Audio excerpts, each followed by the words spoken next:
Hey everyone, welcome to Adventures in Everyday Cooking, where every day can be an adventure in your kitchen. My name is Heather and welcome back to the 12 Cookies of Christmas. Today's cookie is presented to us by my sister-in-law, Dana. She makes a peppermint bar every single year, and you guys, it's a cookie. But it's a cookie bar and it's peppermint, and our family goes nuts for it. So if you're ready for this adventure, here's what you're gonna need. You're gonna need 2/3 of a cup of sugar, 2/3 of a cup of butter, softened, which is 11 tablespoons, 1 egg, 3/4 of a teaspoon of vanilla extract, 1 1/3 cups of flour, 1 1/3 cups, about 8 ounces of chocolate chips, 1/3 of a cup of crushed peppermint candies. All right, if you haven't already, go ahead and preheat your oven to 350. So we're gonna go ahead and get our softened butter into our stand mixer. We're gonna bring that up and we're gonna turn it on, low. We're just gonna get the butter starting to cream. Then we're gonna add in all of our sugar. And we're gonna beat this until it is nice and fluffy. While that's creaming, let's go ahead and separate the egg yolk from the egg white if you haven't already. And I'm just gonna give it a little bit of a beat because I don't wanna forget to use it. I've forgotten to use it before. Okay, it's there, it's ready.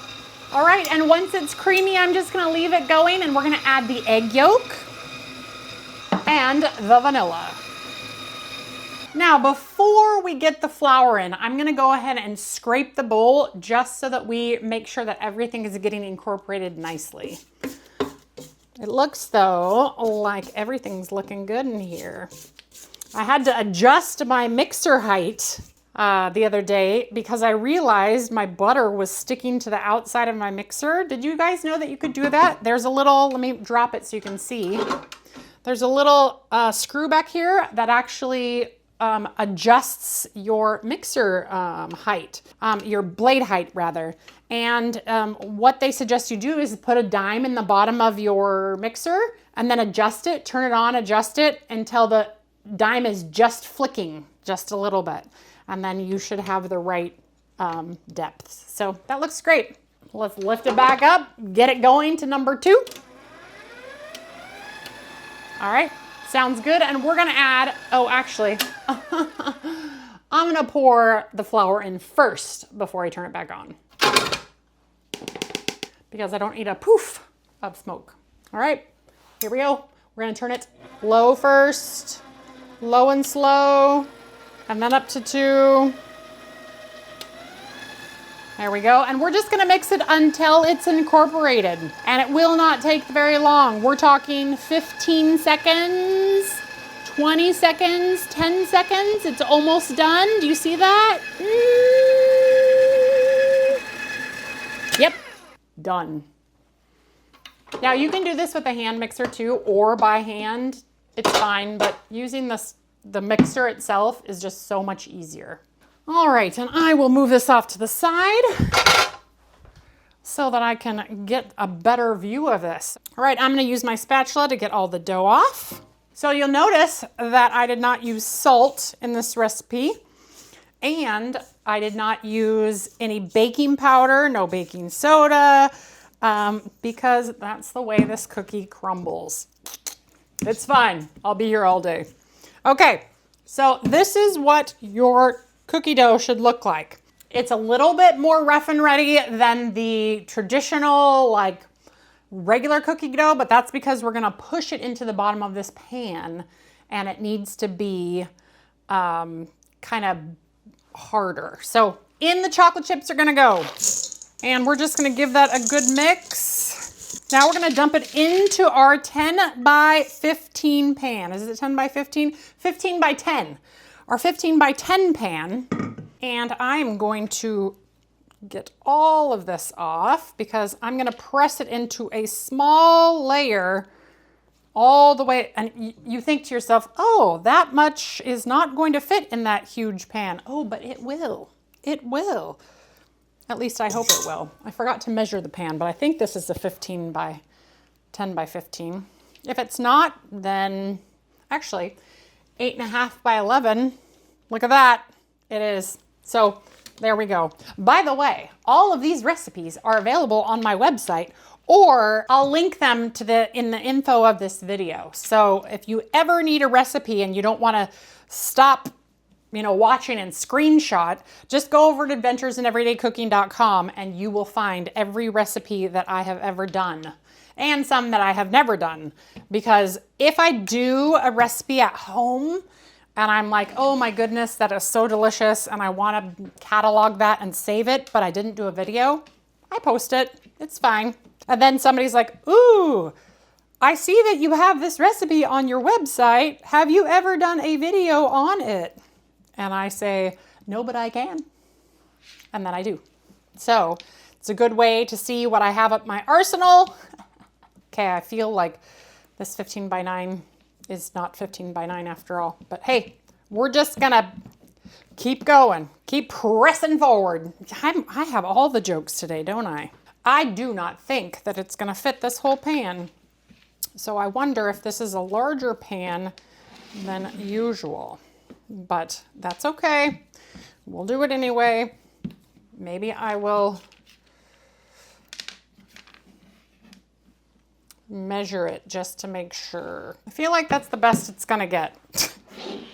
So it didn't get the whole, in hindsight, I probably should have used my other pan, but I'll figure out what the size of that is. Either way, we're gonna take the egg white and we're just gonna brush it over the top lightly with our little pastry brush here. All right, once there's egg white everywhere, we're gonna sprinkle it with peppermint. All right, and here I have my peppermint and we're just gonna sprinkle. Now I do suggest pre-buying already crushed up peppermints because crushing these peppermints was an act in futility. It was hard. Without making a huge mess and destroying some things. So if you can buy already crushed peppermints, do that. It's much easier. But if you can't, get a hammer, go outside, get a couple plastic bags, and good luck. Okay, looky there. Isn't that cute? Let's just make sure all the little pieces have. Perfect. All right, now we're gonna bake this at 350 for 25 minutes. Okay, the peppermint bars are out and they are cooled. And check this out. Look at that. So we're gonna cut them. We're gonna cut them into bars. So let's cut them right down the middle. Oh, I can't wait. Maybe I'll cut them into smallish bars. Look at how festive they look. Aren't they beautiful? Oh, let me eat a piece. Ready? Ready?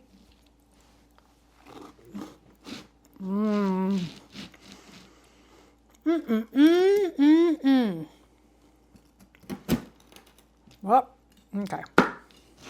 We'll cut them one at a time. Since my cutting mat isn't quite big enough to cut them all at once, we'll save that one.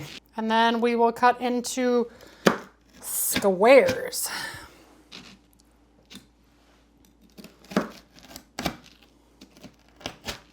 Now, I'm gonna cut off this edge since it wasn't up against the pan so that they look like perfect squares, because if I was in British Bake Off, they'd all have to look the same, right?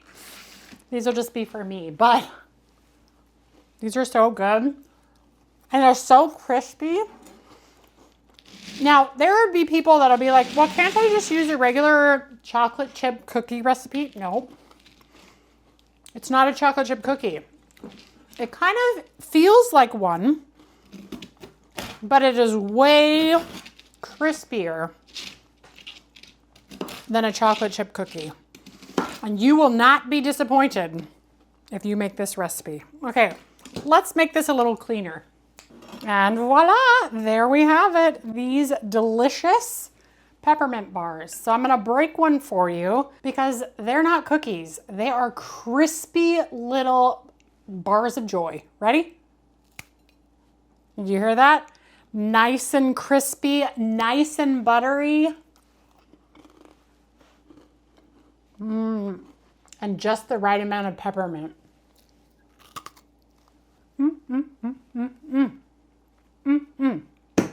The The chewiness of the peppermint and the crispness of the cookie makes this something that you definitely have to try.